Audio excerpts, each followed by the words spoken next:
Kay threw a slick jab at him saying he could not get the job done. You won't get the job done throwing little throwing little check downs here and there. That would not get it done. It worked today against the Minnesota Vikings, but defenses make adjustments. They will start noticing. They have to use little rollouts to get that Dillon Gabriel vision downfield, being able to see.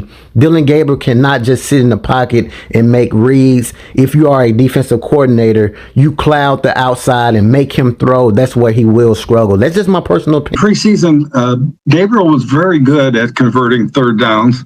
Yesterday, you were 3 of 15. What do you attribute that to? Yeah, I think each one you can probably talk through, Tony, and it's a combination of things, but I thought by and large he was getting through progressions. There's things that I know he can do better that he knew when he was walking off the field. So he's got very good self-awareness and those type of things. But that was a very good pass defense that we were facing, both from a coverage and a pass rush standpoint. So I thought he did a good job of taking care of the football, moving in the pocket when he needed to. But bottom line is you have to try to find a way to stay on the field. And a lot of times it's your ability to be efficient on first and second down and put you in some manageable third downs that will allow that.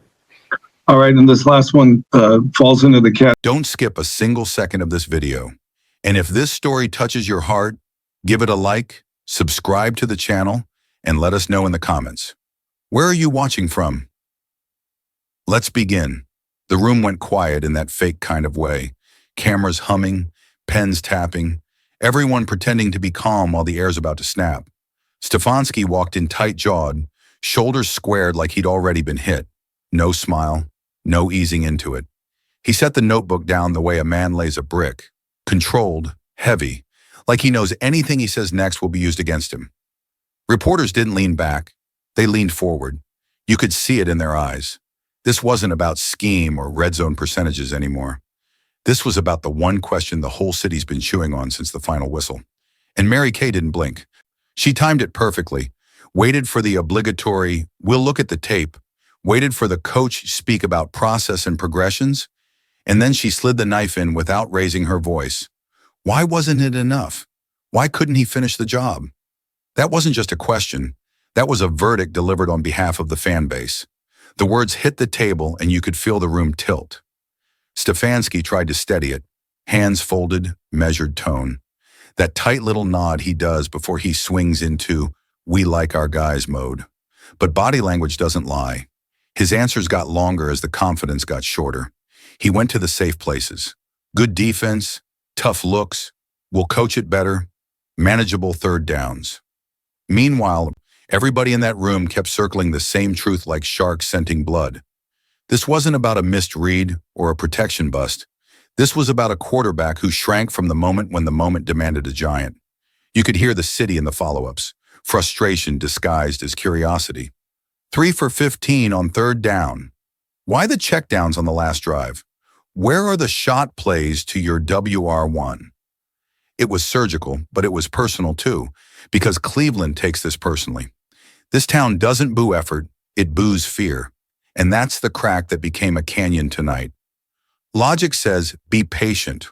Rookie quarterback, new rhythm, hostile environment, blah, blah, blah. Emotion says I've seen this movie too many times and I know exactly how it ends. Logic says growth is messy. Emotion says growth shouldn't look like retreat. The fan in me hears the word progressions and wants to throw the remote, because progressions don't move chains. Throws do.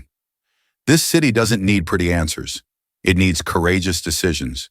You could feel the locker room in there too, even if they weren't physically present. Veterans who emptied the tank watching the offense sputter. Receivers running cardio while tight ends feast on dump-offs. A defense that bent just enough and expected its quarterback to make one drive feel inevitable. It never did. Mary Kay's question wasn't about a stat line. It was an X-ray. It exposed the fracture between what the coach is willing to tolerate and what the city is willing to accept. And you can tell it stung because Stefanski treated it like a live wire.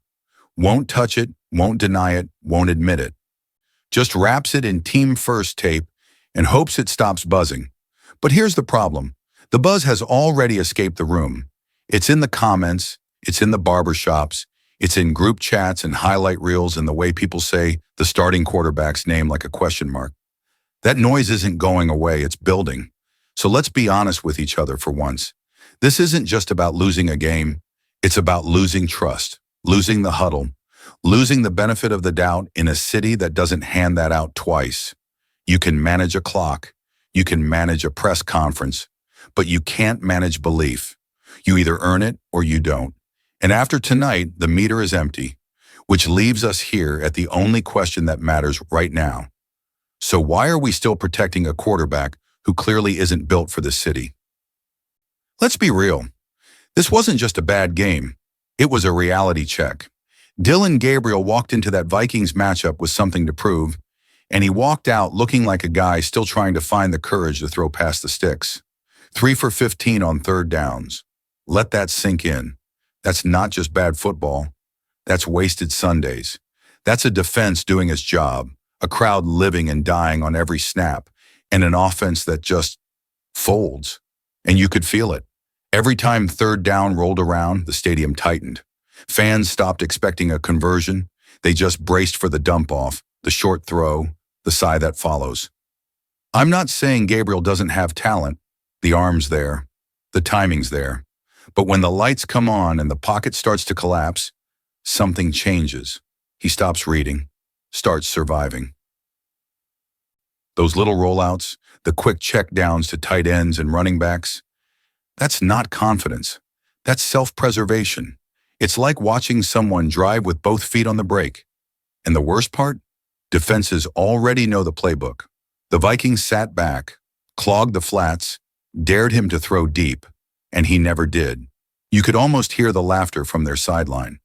Because once a defense realizes you're afraid to stretch the field, the game's over before the whistle. Twitter was a war zone after that game. Fans weren't arguing. They were united in disappointment. 5-yard routes don't win in this league. Check down, Charlie strikes again. Can we please stop pretending this kid is the answer? And maybe the harshest truth of all, they're not wrong. Because when you see Jerry Jeudy's body language after another 2-yard route, when you see him look toward the sideline like he's begging for a different call, that tells you everything you need to know. Receivers want to fight. They want to attack. But how do you attack when your quarterback won't pull the trigger? Cleveland's been here before. That's the real heartbreak. The jerseys change, the coaches change, the slogans change, but the feeling doesn't. That quiet resignation when you realize you're watching the same story again, just with a different name under center.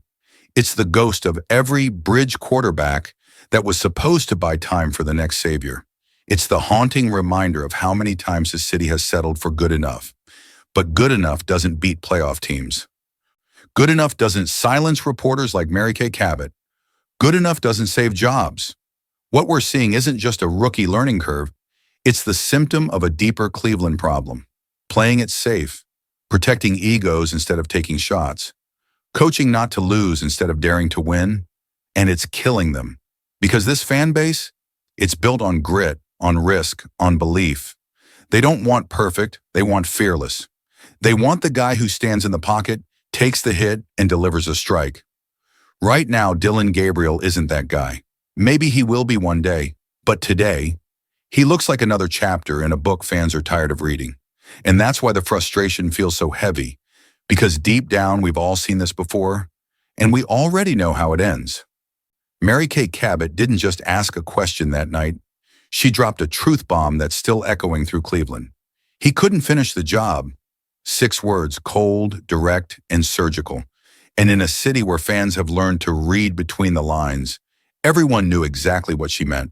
That wasn't media talk. That wasn't clickbait.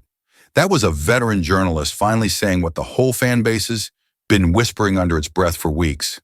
This quarterback experiment is failing right in front of us. Now here's what makes this moment different. Mary Kay isn't some hot take artist chasing views. She's been in those locker rooms for decades. She's seen this team cycle through quarterbacks like broken promises. She's covered Manziel's implosion, Baker's fallout, Deshaun's controversy, and every next guy up in between. So when she looks Stefanski dead in the eye and says, your guy couldn't get it done, it cuts deep because it comes from someone who's seen the pattern. She's not stirring drama. She's holding up a mirror. That one question cracked open the illusion Stefanski's been trying to hold together.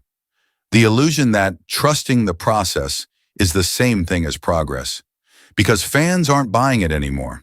They watch Gabriel dink and dunk his way through another winnable game.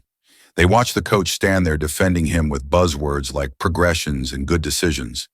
And then Mary Kay came in and stripped away all the football jargon, all the coach speak, all the protective padding, and said what needed to be said. He couldn't finish the job. It was brutal, it was honest, and it was necessary. You could almost feel the silence in that room after she said it. Stefanski paused for half a second too long. That micro moment where his eyes said everything his mouth wouldn't. Because deep down, he knew it was true.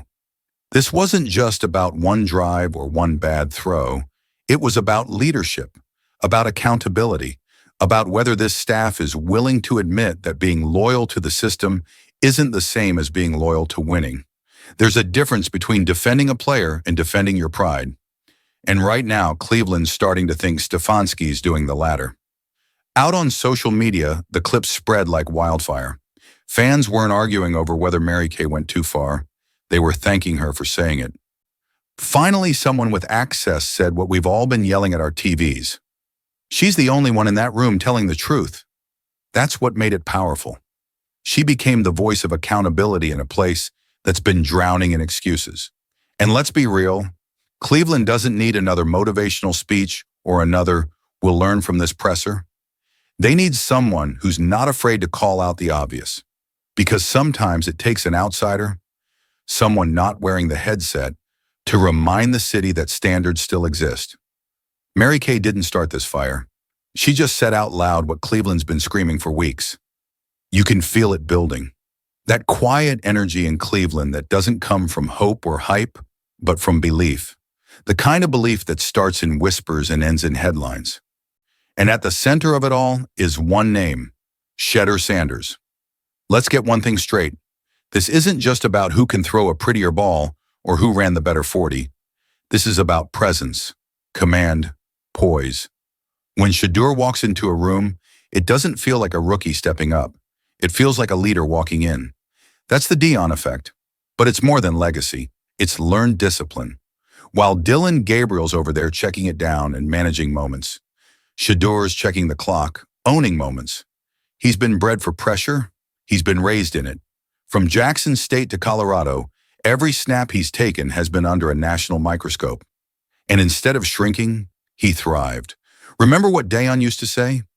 Don't get ready, stay ready. That's Shedeur in one line. Every game, every sideline shot, the kid looks locked in. Calm eyes, tight jaw. He's not over-celebrating, not pouting, just waiting, studying. You don't need to hear a word. You can see it in the body language. The confidence isn't loud. It's cold. It's calculated. It's the same look you saw from Burrow at LSU, from Hurts at Oklahoma, from Mahomes before he became Mahomes. And fans feel that. That's why every time the Browns offense stalls, you see number 2 trending on Twitter. That's why half the stadium wore Prime Junior shirts the next week. Because this isn't just about a quarterback battle. This is about a shift in identity. Cleveland's tired of holding its breath. They're tired of being the team that almost. They want a spark. They want someone who plays with the confidence this city lives with. And Shedeur embodies that. Look at the contrast. Dylan looks rattled by pressure. Shedeur thrives in it. Dylan's rolling out to find space. Shedeur steps up to take it. One looks for safety. The other looks for the kill shot. That's not a system thing. That's DNA. That's mentality. And when you've been trained by Deion Sanders, a man who made a career out of turning pressure into art, that rubs off. You don't just learn football, you learn how to move when the lights hit you. The thing people outside Cleveland don't realize is that this city knows authenticity when it sees it. You can't fake swagger here. You can't talk your way into being the guy. You've got to show it. You've got to earn it. And that's what Shedeur represents. Not hype, not entitlement, just readiness.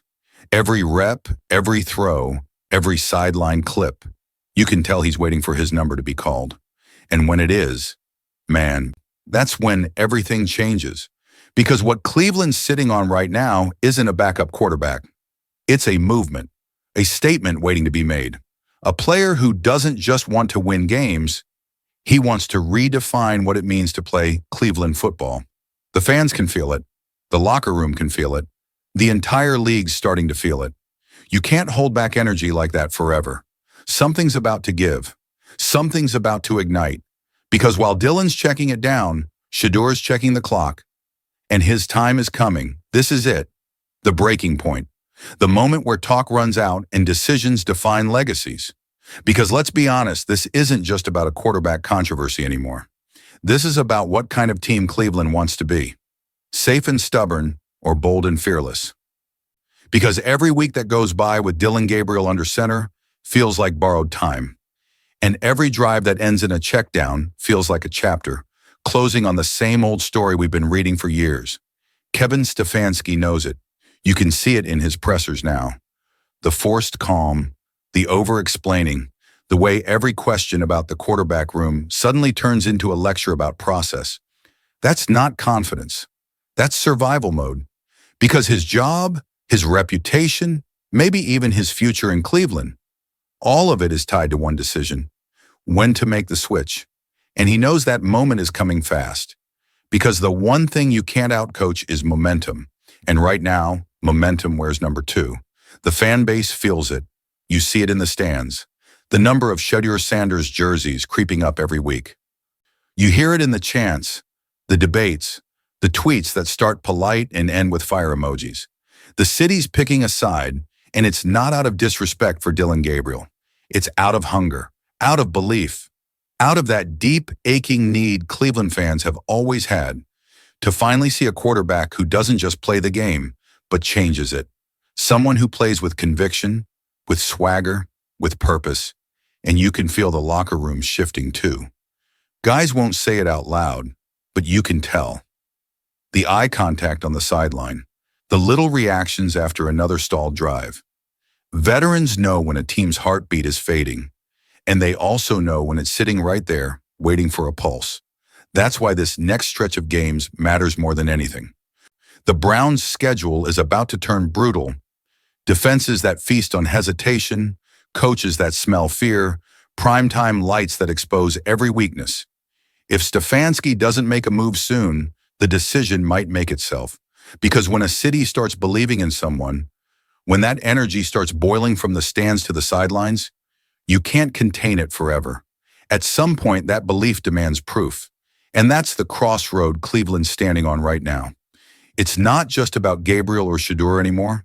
It's about identity, about finally breaking the cycle of almost, about deciding if this team wants to play not to lose or play to win. Cleveland's been waiting for decades for a quarterback who makes them believe again. Maybe, just maybe, that quarterback's been standing on the sideline all along. So what do you think? Is it time to unleash Shedeur Sanders?